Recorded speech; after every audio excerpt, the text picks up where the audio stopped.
सेमिति रे आपण कंचा कदलीर बहुत सारा रेसिपी बनई थिबे। आज आम यही रेसिपी पूरा अलग प्रकार बनैबा। यही कार्तिक मासरे किंबा कौनसी वेजिटेरियन दिन में आपण यही रेसिपी बनई कि घरे गेस्ट मानक सर्व करि परिबे। एते बढ़िया लागिबो। आपण थरे वीडियो को निश्चय देखंतु। हाय फ्रेंड्स, नमस्ते, welcome back to nice and tasty. प्रथमे मुईटी गोटे बड़ साइज रो कंचा कदली नहीं जाइछि। जदि साइज छोट थिबो ताहले दुईटी नहीं जिबे। दुईटी मीडियम साइज रो पियाज नहीं जाइछि। गोटे शिमला मिर्च नहीं जिबा बा कैप्सिकम। वर्तमान कंचा कदली रो ऊपर आ तळ भाग बाहर करिकि तार चोपा बाहर करि नेबा एवं सब गुडा परिबा भल भाबे धोई नेबा। तापरे प्रथमे मु कैप्सिकम को काटी नेछि। देखंतु एमिति बड़ साइज रो चारिकोनिया पीस करी काटी नेबा।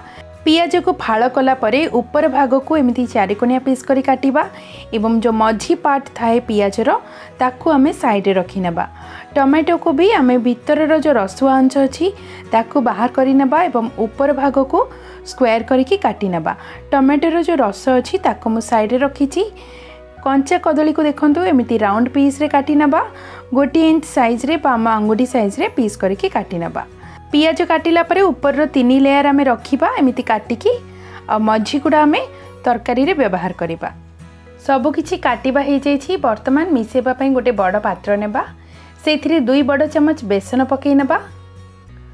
गोटे चम्मच दही पकेइबा। दही ध्यान रखिबे जेमिति खट्टा नथिबो।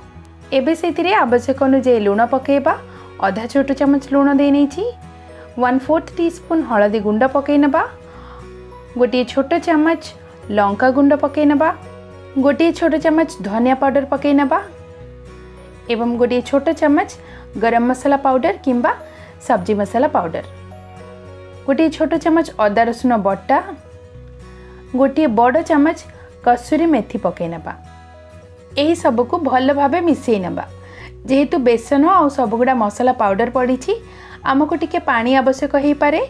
2-3 चम्मच पानी पकेइ नेबा एवं याको भल भाबे मिसेइ नेबा। मिसेबा पई आपन को टिके कम अधिका पानी लागि पारे। एभली भाबे घोल बनै की तैयार करि नेबा। एबे सेहितरे काटिकी रखिथिबा सब गुडा परिबा पकेइ नेबा। एही रेसिपी आपन घरे गेस्ट आसिले स्टार्टर भाबे भी देई परिबे। सेमानको बहुत पसंद आसीबो। सब गुडा परिबा पकेइ नेला परे एबे ई सब को भल भाबे गोळेइ नेबा। जेमिति हमरो दही बेसन से सब रो पेस्ट अछि पूरा परिवारे भल भाबे लागि जिवो। याको 10 मिनिट पई रेस्ट करबा पई देबा। सेम मझिरे गोटे पैन नै जिबा। सेथिरे 4 ରୁ 5 बड़ चम्मच में तेल पकेइ नेबा। एही रेसिपी रे सोरिष तेल देले बहुत बढ़िया लागे। वर्तमान हमें जो मझिरे बळी जाइथिबा पियाज थिला ताको छोट करी एमती लंबा पीस करी काटिकी पकेइ नेबा एवं हाई फ्लेम रे याको हमें ब्राउन कलर करि नेबा। पियाज एठी ब्राउन हे सरलानी। याको हमें बाहर करि नेबा। दुईटी पियाज रो मझी अंश आमे व्यवहार करिसेंती। ऊपर रो 3 लेयर आमे तरकारी पय व्यवहार करिसेंती। एही पियाज को साइड रखिबा। वर्तमान 10 मिनिट हे गलानी। परिबा जो मैरिनेट करके रखिथिले सेथिरो सब गुडा कंचा कदली एथिरे आमे एमिति पकेइ नेबा एवं याको आमे घोड़े की लो मीडियम फ्लेम रे 2 ରୁ 3 मिनिट पय कुक करिबा। 3 मिनिट परे घोड़नी बाहर करूची। बहुत बढ़िया से भाजी हेलानी। सब गुडा कंचा कदली आमे ओलटेइ नेबा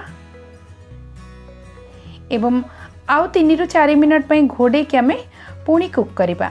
ध्यान रखिबा जेमिति कंचा कदली मिनिमम 80 to 90% सिझी जिवो। कंचा कदली बहुत बढ़िया से ब्राउन ही सरछि। एबे याको आमे बाहर करि नेबा। सेम बळी जाइथिबा तेल रे शिमला मिर्च पियाज एवं टमाटो को एभली भाबे पकेइ नेबा एवं एठी आमे गैस रो फ्लेम को हाई करिकि भाजी नेबा। एठी आमे सब गुडा परिबा को पूरा सिझेबानी। केवल हाई फ्लेम रे भाजीबा जेमिति दुई पट साइड टिके ब्राउन हे जिवो आ ऊपर लागिथिबा कोटिंग टिके फ्राई हे जिवो। एठी देखंतु हाई फ्लेम रे गोटे रो 2 मिनिट हे सलानी। तापरे मु सब गुडा ओलटेइ नउची। अन्य पट भी हाई फ्लेम रे 2 मिनिट ही कुक करिबा। 2 मिनिट परे देखंतु दुई पट साइड टिके टिके भाजी हे सलानी आ परिबा गुडा भी पूरा सिझिनी। एबे याको हमें बाहर करि नेबा। ए स्टेज रे भी आपण खाई परिबे। शिमला मिर्च 50% कुक होते खाइबा पई बहुत स्वादिया लगे। स्टार्टर हिसाब रे भी आपण याको सर्व करि परिबे। सेम प्रोसेस रे अन्य बळी जाइथिबा टमाटो पियाज आउ शिमला मिर्च को भाजी नबा। सब गुडा भाजी ही जाइछि। एठी प्लेट रे याको साइड रे रखिबा। बळी जाइथिबा तेल रे आधा छोट चमच जीरा देनबा, गोटे रे दुईटी तेजपत्र देनबा। यही सब हल्का भाजी हो गले छाणिकी रखिथिबा पियाज एवं गोटे मीडियम साइज रो टमाटो से सब को मिसेकी फाइन पेस्ट बनै नबा। से मझिरे मु जो टमाटोर रस भी बाहर करके रखी ताकू भी पकई नहीं आ सब किछि भल भाबे ग्राइंड कर नहीं। एबे एही पेस्ट को हमें तेल रे पकई नबा। गैस रो फ्लेम को लो रखिबा एवं एही पेस्ट को तेल रे भल भाबे मिसई नबा। एबे सेतिरे गोटे छोट चमच अदा रसुन बटा पकई नबा। अदा रसुन बटा एवं एही सब मसला को भल भाबे मिसेबा एवं या को हमें घोड़े की लो फ्लेम रे 2 ରୁ 3 मिनट पे भाजी हेबा पे छाड़ी नबा जेमिति यार कंचा स्मेल पळाइबो। 3 मिनट परे मसला देखंतु बहुत बढ़िया से कसी ही जाइछि। एबे हमें जो पात्र रे दही आ बेसन सब किछि मिसई थिले सेथिरे 3-4 चमच पानी दे नबा एवं से पात्र को भल भाबे धोई की से पानी को हमें पैन रे पके नबा एवं याको पुणी भल भाबे मिसई नबा। जेहेतु सेथिरे कसूरी मेथी बेसन दही अदा रसुन बटा से सब थिला तार भी फ्लेवर बहुत बढ़िया आसीबो। याको पुणी मिसई नउछि 2 मिनट एमती छाड़ी नबा।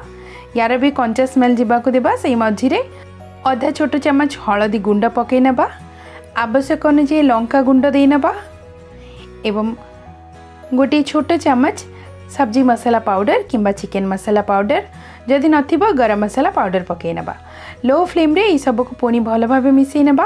आ कौनसी मसला देबा दरकार नहीं, बहुत बढ़िया टेस्ट आसीबो। एबे ग्राइंडर कप रे मु टिके पानी पके की ताको भी धोई की से पानी को पैन रे पके नेछि। ए सब को पुणी मिसई नबा। मसला एठी हमर भल भाबे मिसी गलानी। एबे सेथिरे आवश्यक अनुसार लूण दे नबा। गैस को लो फ्लेम रे ही रखिबा आ पुणी मिसई नबा। मसला रेडी अछि। एबे सेथिरे भाजी की रखिथिबा सब गुडा परिबा पके नबा। कदली कैप्सिकम ए सब पकेला परे हल्का हाथ रे मिसेबा। जेहेतु कैप्सिकम से सब हमरो 50% कुक हो जाइछि एवं कदली भी हमरो 80 to 90% कुक हो जाइछि। याको हमें हल्का हाथ रे मिसेबा। ए स्टेज रे एते बढ़िया फ्लेवर आसीबो।